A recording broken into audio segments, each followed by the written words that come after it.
February the 5th, four of the world's most advanced racing machines, piloted by the cream of multi-hull sailing, slipped their berths in Doha, Qatar, to commence their 23,000-mile lap of the planet.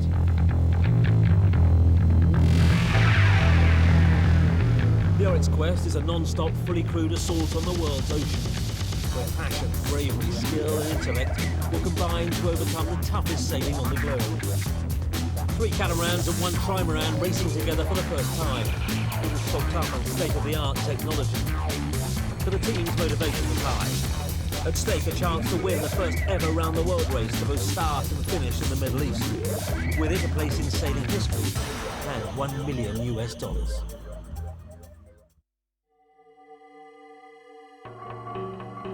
The first night brought strong winds, pushing the fleet towards the Strait of Hormuz.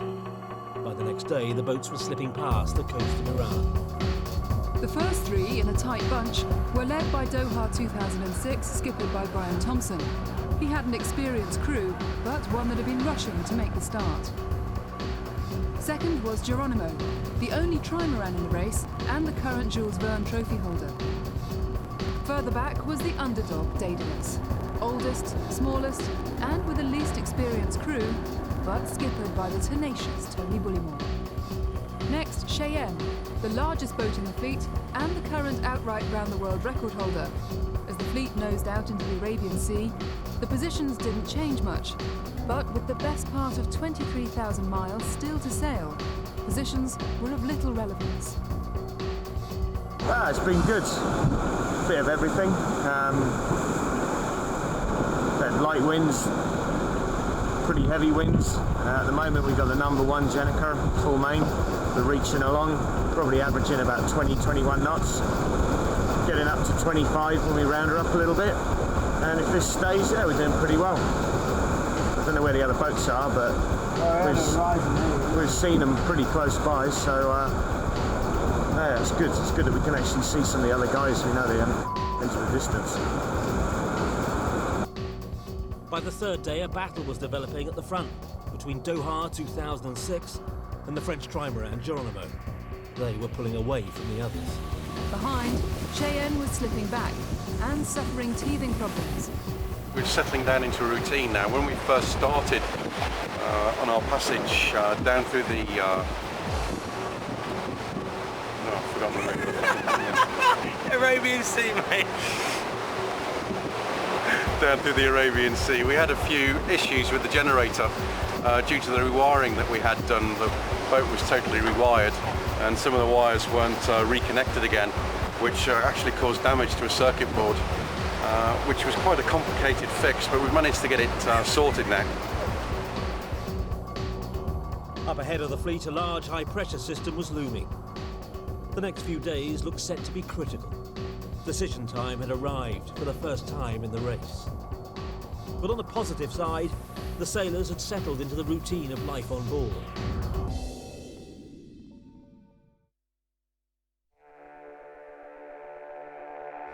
The Oryx fleet may be advanced technological sailing weapons, but most of the corners have been cut when it comes to living conditions for the crew. On the big boats, there are 4 bunks in each hull, but the navigator is rarely in any of them. Morning. Morning. Welcome to the Cheyenne crew member daily diary, and we're just waking up and looking out of the hatch to see that we're travelling at about 24 knots. Each boat has its own regime. On Cheyenne, they're running a 3-watch system. We have 12 men divided into 3 watches of 4 men. So we have an on watch of 4, we have a standby watch of 4, and we have an off watch of 4 at any one time. When the weather is good, there are plenty of places to spend off or standby watch time. So you have 8 men available for sail change and to the general running of the boat. That's making running repairs, looking round for anything that looks like it needs repairing, cooking.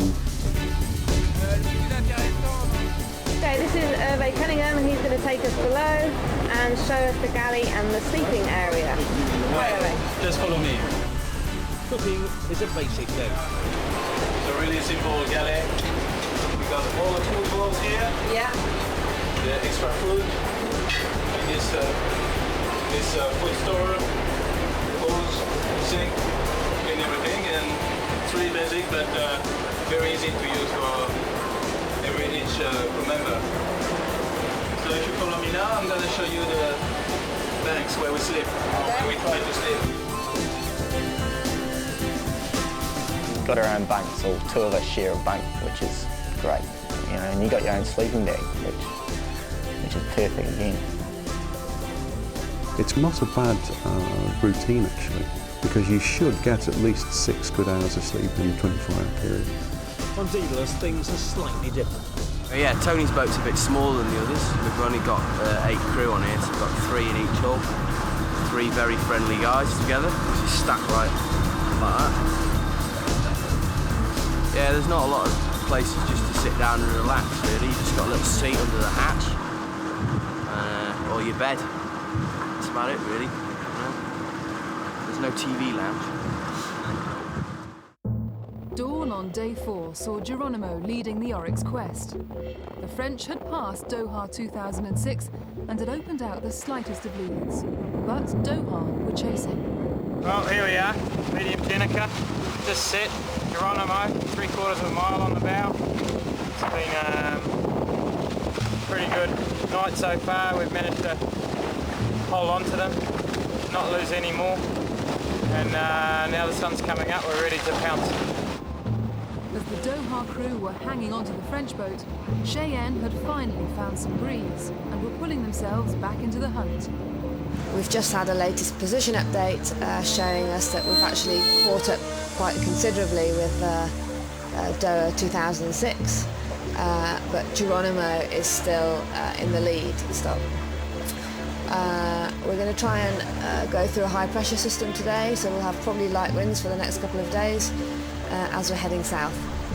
Daedalus were bringing in the rear, but with the high pressure looming, the navigational team happened to sit back and watch what unfolded up ahead. We're in touch with the rest of the fleets, which have split sort of into 2 groups. We have Geronimo and Doha a few miles ahead of us, and Cheyenne is also ahead of us on the distance to the finish, but she's gone off way to the north on a completely different tactical situation. The tactics on board Cheyenne were contrasting the majority view aboard the leading boats. Cheyenne had moved east to approach the high from a different direction. A brave move by Wouter Verbraak, navigator aboard Cheyenne.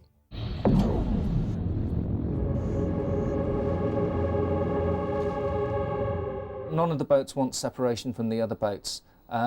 It is a gamble. Doing weather forecasting has been likened to being a gambler. You weigh up the odds that, as you see it, and you go with the best odds. There's no point near the beginning at going for a flyer, because yes, it might work and you're out in front, but most likely it'll fail and you'll be following in everybody else's wake.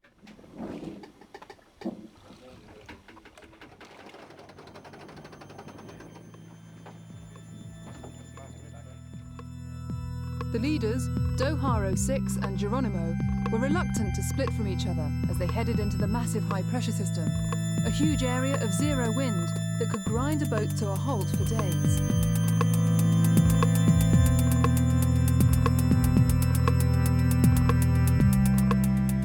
Here we are on day 4, and something that shouldn't have happened has happened, and the big catamaran we're on, Doha 2006, has managed to reel in Geronimo, the maxi trimaran over there, in very light conditions as we try and get over this high pressure system and get into the trade winds on the other side. We've spent the last, the whole day, the end of day 3, chasing down these very fickle light conditions, just slowly reeling this boat in bit by bit. So all you multi-hull spotters out there will really like this one of cats versus tries in light upwind conditions. Shouldn't happen, but there she is. This is going to start a lot of arguments in bars. We are trying to pass the high pressure. We're not alone. Doha is with us, quite close.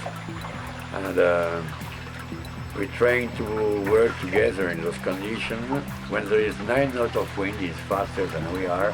When it's slow down, not when you slow down to 5 knots, 4.5, we're going really faster than they do.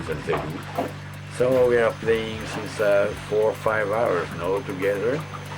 In course which are quite similar, one taking advantage for a while, the other one taking advantage. The cat-try debate and who's in the lead is always going to be a difficult one. I've been a little bit surprised that they managed to stay so close when it was a doldrum situation, big squalls, big clouds, lots of sail changes. Usually somebody gets a little bit lucky and picks up a slightly better wind angle than the other boat. But they seem very much to be heading for the same sort of spot, and that's meteorologically driven. Interesting times at the moment. We're just transiting the ridge of the high pressure system, trying to get to the south of it. Very light airs, and we can see Geronimo just in front of us. We're looking for the breeze to go far enough left that we can tack and make southing. Difficult times. Every now and again it looks like we should tack, but so long as Geronimo's going this way, I think we have to stick with them. But 18 hours of this and hopefully we're into the trades and great sailing. It would be a long day before the team could find out if their tactics had worked.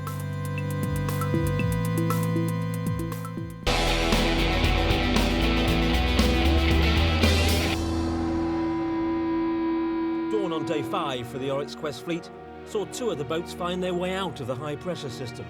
They were neck and neck. After 24 hours in the hell of light winds, Geronimo and Doha 06 were suddenly in the trade winds and flying. Geronimo had come out just in front.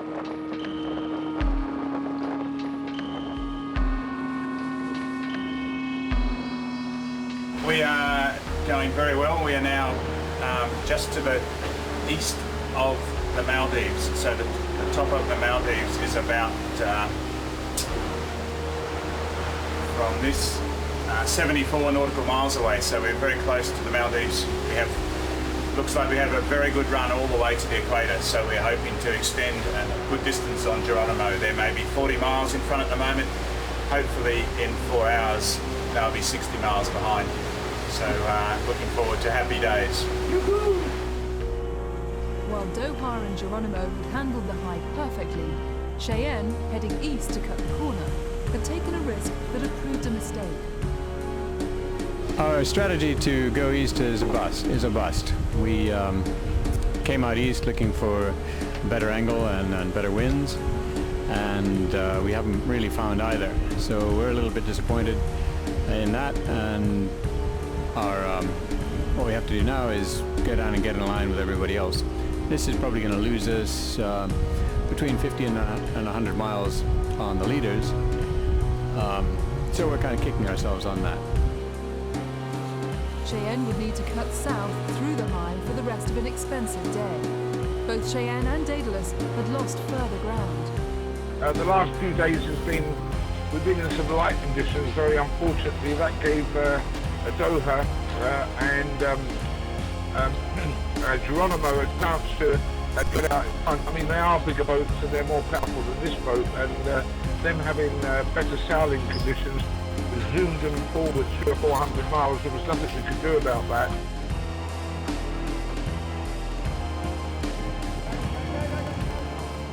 Before the start, the skippers were all looking forward to a new route around the world. Now this route was proving more hazardous than they first expected. They were entering the waters where 2 months previously the sea had turned on the land with catastrophic consequences.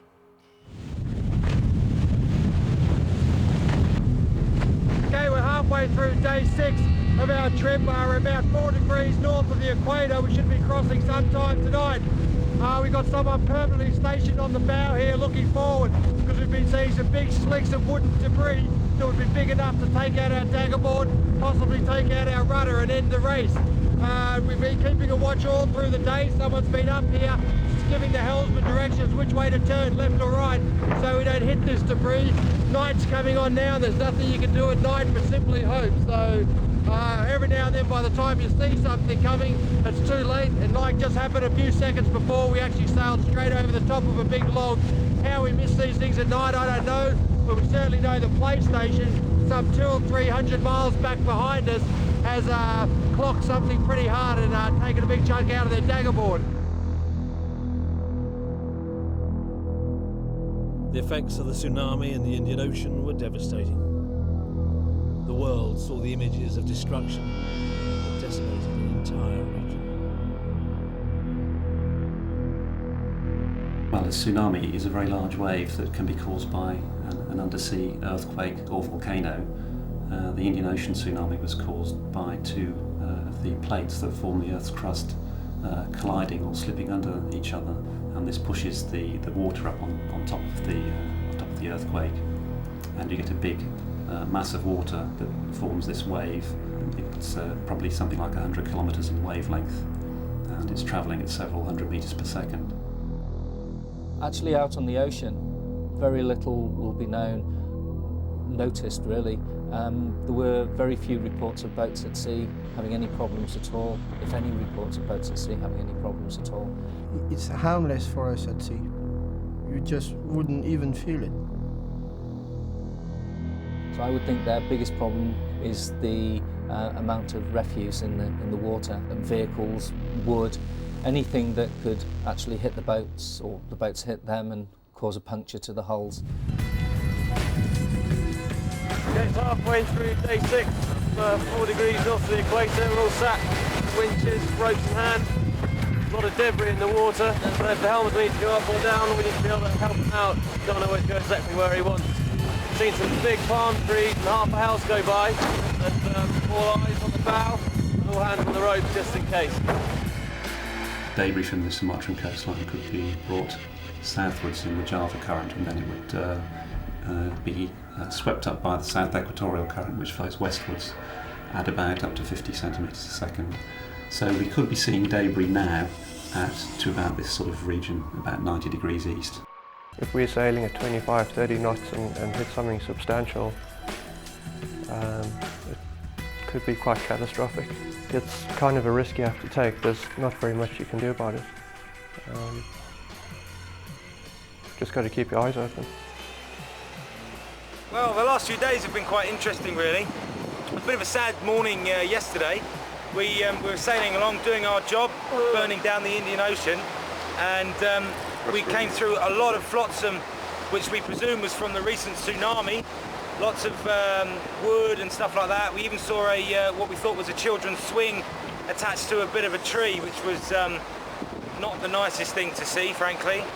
You know, we don't want to come across some unfortunate people either, and we've talked about that as a team, and there will be a procedure what we do if that does happen, but then it's talked about, so it's not going to be a shock when it does happen, because I know I've never seen a dead body like that and don't particularly want to either. Cheyenne had been avoiding the debris from the tsunami, but they had hit something. They'd hit a shark, and the damage was pretty serious. The fish went for the daggerboard, but I think, judging by the look of the leading edge of the daggerboard, the fish came off worse, because we were peeling little bits of fish guts and protoplasm off the leading edge before we started the repair. We got all those wiped out. We got the daggerboard out of the boat, and now I'm just on the floor here cutting some carbon fiber to replace the carbon fiber that the fish destroyed. Anyway, we got some great weather here for daggerboard repairs, and this is going to help us sleep a lot easier at night. It wasn't too badly damaged, but there was a fair-sized chunk taken out of it, and would have undoubtedly caused us concern had we been unable to come at it. Oh, I shaped the wood. I'm a bit of a carpenter, and I shaped the wood and then stuck it in there. Daedalus weren't so lucky. The British boat had hit debris in the water.